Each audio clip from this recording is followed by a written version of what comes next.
Welcome back to Newsstand. I can't get down from here. It's scary. ICE agents will now have a mandated dress code, and if it's anything like my old high school dress code, ICE agents will no longer be allowed to wear spaghetti straps or shorts that don't go lower than your mid-thigh.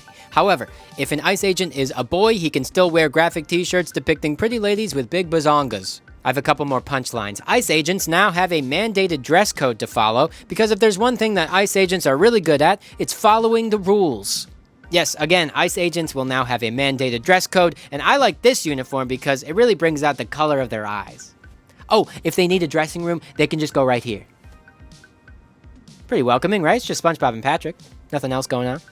Google is censoring Google reviews of ICE detention centers left by detainees. That's fucked up. Also, I did some scoping around and found on Indeed, when asked about working for ICE, employees gave it a rating of 3.4 out of 5 stars. Oddly, the consensus on Indeed was people working for ICE say it's an inclusive work environment, but they don't feel a sense of belonging. So which is it? Ooh, also doesn't look good on the support from manager section, and that makes sense because their manager changes like every 2 months. No, desk monsters, don't worry. Christy Gnome's long gone. She's not gonna hurt you. You're not a dog. The administration has canceled automatic protections for plants and animals placed on a threatened species list. Fortunately for this administration, the automatic protections for Jeffophiles and war criminals are still in place for them. The FDA is focused on lettuce supplier Taylor Farms as the source for the exploding diarrhea going around, but news outlets like AP here keep using Taco Bell's logo instead. This is kind of like when the E. coli outbreak was tied to Chipotle. But all I hear is, shorter lines, baby! Hey, last week even I mentioned Taco Bell because I hadn't yet learned about the Taylor Farms of it all, so I'd like to apologize to Taco Bell. Taco Bell, I'm sorry I mentioned you in the same context of a diarrhea you didn't cause. Sure, you usually cause it anyway, but this one's not on you. Thank you for always being there for my friends in college who wanted tacos at 2 a.m. and I'd ride along and just order some Cinnabon things or those cinnamon twists. Undoubtedly the worst item on the menu. But you know what? That's our bond, Taco Bell. Never change. Well, maybe change your lettuce supplier, but other than that, don't change. Now go. Go continue to be you, and we'll continue to live Moss.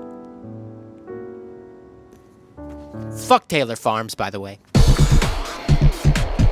After Christopher Nolan's The Odyssey opened to an even better box office than Oppenheimer, Elon Musk announced he'll be using his Grok AI to make a historically accurate version of the classic real-life story of Cyclops and shit.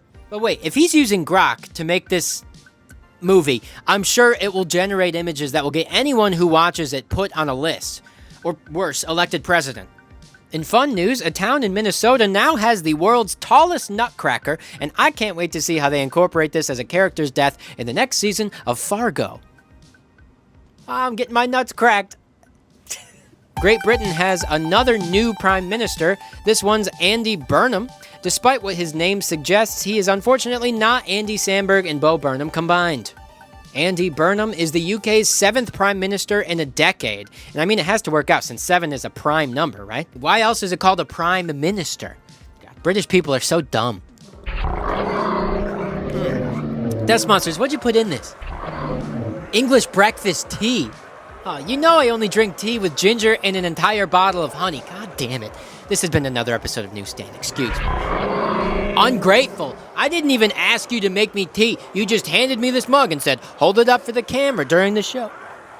Wow, real mature. You know, if I could read, I bet this little note would really piss me off. How's the mustache? A little stronger this week?